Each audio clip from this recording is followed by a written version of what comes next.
il n'a pas vraiment apprécié la comparaison. Ce dimanche 5 novembre, dans son édito du journal du dimanche, Pascal Praud a vivement attaqué Nagui sur ses propos tenus dans Quotidien, l'émission de Yann Barthès, dans laquelle il était revenu sur l'éducation qu'il a reçue après son arrivée en France, enfant. Comparé à Éric Zemmour, le présentateur de France 2 a immédiatement répliqué sur Instagram. Une réponse cinglante.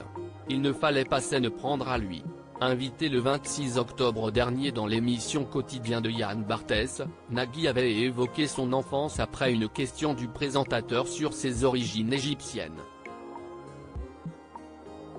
Rappelant qu'il a quitté l'Égypte à 4 ans, où les tensions politiques étaient trop fortes, il a ensuite raconté que son père avait toujours été très sévère sur leur intégration dans le pays qui les accueillait.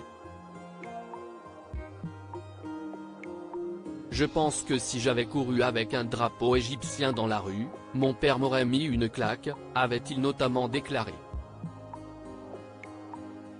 Une phrase en apparence anodine mais qui lui a valu une charge très virulente de son confrère de CNU, Pascal Praud.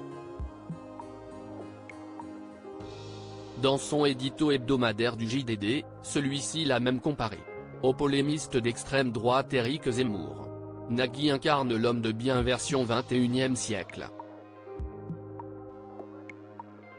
Il ne mange pas de viande, combat le glyphosate, travaille à France Inter.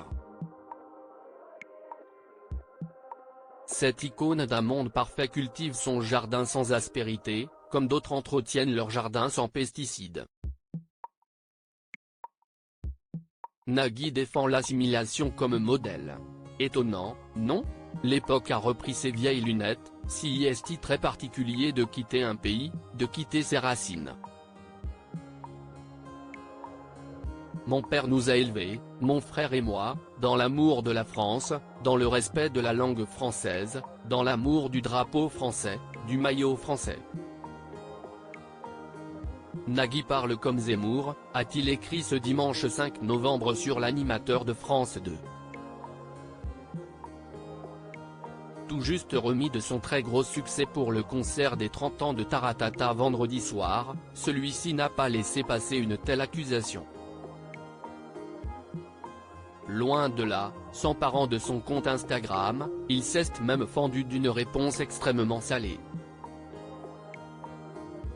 Cher monsieur, il semblerait que vous n'ayez pas bien compris mon propos, a-t-il commencé, avant de reprendre point par point les accusations. Une question de respect. Respecter un pays qui vous accueille n'appartient pas à un bord politique, encore moins au vôtre. Aimer la langue française, la littérature française et la culture française n'appartient à aucun bord politique. Être poli et travailler pour réussir n'appartient pas à un bord politique. Aimer le maillot et le drapeau français n'appartient pas à un bord politique. Faire de la récupération et faire feu de tout bois, ressemble beaucoup à vos pensées politiques.